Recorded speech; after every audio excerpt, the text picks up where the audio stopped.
When people talk about attractiveness, they obsess over jawline, cantle tilt, body fat percentage, height, all of it. But one of the biggest attractiveness factors is way less glamorous. Looking clean. And notice what I said, not being clean, looking clean. Because attractiveness is not judged by your shower routine. It is judged by visual cues. Your brain looks at someone for half a second and decides healthy, fresh, sharp, attractive, or off. The weird part is a guy can be perfectly hygienic and still look dirty. Meanwhile, another guy can have messy hair, stubble, and barely look groomed, but somehow still look clean. So what's actually happening? The illusion. Looking clean is mostly an illusion built from three things: edges, surfaces, and contrast. Edges are the borders of your appearance. Beard lines, hairlines, neckline, eyebrows, clothing, silhouette. The cleaner the edge, the more intentional you look, and intention reads as cleanliness. Surfaces are the second part. Smooth skin, even fabric, controlled hair, matte texture. The brain reads smooth surfaces as fresh. Rough, bumpy, wrinkled, greasy, or flaky surfaces create visual noise. And then there's contrast. This one's huge. Humans are extremely sensitive to uneven coloring, redness around the nose, dark under eyes, blackheads, blotchy skin, patchy beard growth, dry lips. These small shifts break up the face and make it look visually unclean, even when nothing is actually dirty. That's why someone with oily skin can wash their face twice a day and still look greasy within an hour. The problem's not cleanliness, the problem is the signal. Canvas. The face is the most judged part of your body, and skin is the canvas everything sits on. Even skin tone creates the impression of cleanliness. Uneven skin tone breaks it instantly.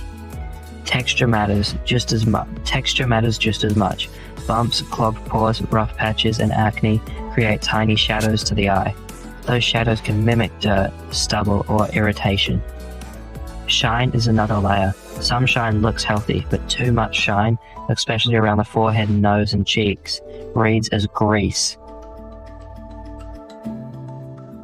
Dryness does the same thing from the opposite direction. Flaky lips, chalky hands, ashy elbows. Dry patches around the mouth, too oily and too dry, both create the same result. You look less fresh. Frame.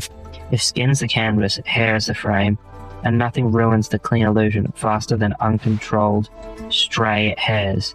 This is why dark, coarse hair is so unforgiving. Cheek fuzz, neck hair, uneven beard growth, wispy hairs, or messy eyebrows all stand out sharply against the skin. For Mediterranean, Middle Eastern, and South Asian men especially, loose dark hairs can sometimes be read as dirt before they get red as hair. Facial hair's the same. Stubble can look masculine and sharp on one guy, but dirty on another. The difference is uniformity. Even stubble looks intentional. Patchy stubble looks accidental. A lined beard can make a face look structured. A beard with random hairs growing in different directions makes the same face look negligent. A healthy hair reflects light consistently. Oily, fine hair can look greasy. Very frizzy hair can look dusty. The cleanest looking longer hairstyles still have controlled edges, temples, nape, neckline, and perimeter. The hair can be flowy, but the borders still look deliberate. Buzz test. The buzz cut is a perfect example of how simple does not always mean clean. In theory, it should be the cleanest haircut possible. Short, even, low maintenance. But on some men, especially men with fine, straight, stiff hair, a buzz cut can actually make them look worse. When straight hair is cut really short, it can stand upright like tiny bristles, instead of lying flat. Each strand catches light differently. This creates a patchy glare that can look like thinning, dandruff, or uneven scalp texture. Density matters too. Thick, coarse hair creates a smooth velvet effect when buzzed. Sparse hair creates scalp show-through Instead of looking sharp, it looks mottled. And then there is head shape. A buzz cut exposes everything. Every bump, flat spot, asymmetry, and shadow becomes visible. For some guys, the haircut that's supposed to make them look cleaner actually makes them look less fresh. Paradox. Here's the unfair part. Some men can have messy hair, untrimmed stubble, and a rougher style and still look clean. Other men miss one grooming step and immediately look like they gave up. The difference is structure.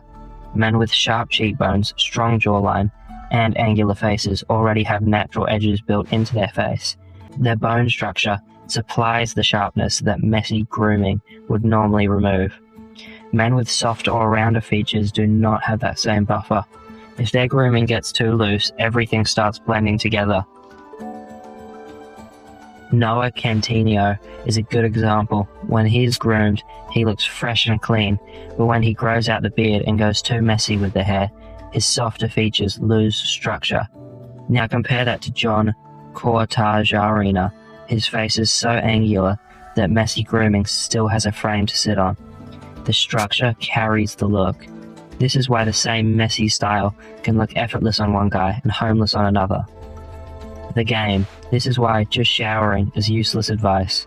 People misunderstood what the advice was really pointing at. It was never about being clean, it was about creating the visual impression of being clean. Sharp edges, even surfaces, controlled contrast. When a man looks clean, the distraction disappears. People stop noticing the redness, the stray hairs, the patchy beard, the greasy shine, the wrinkled clothes. Their attention goes where you actually want it to go. The eyes, your expression, the face, and the frame.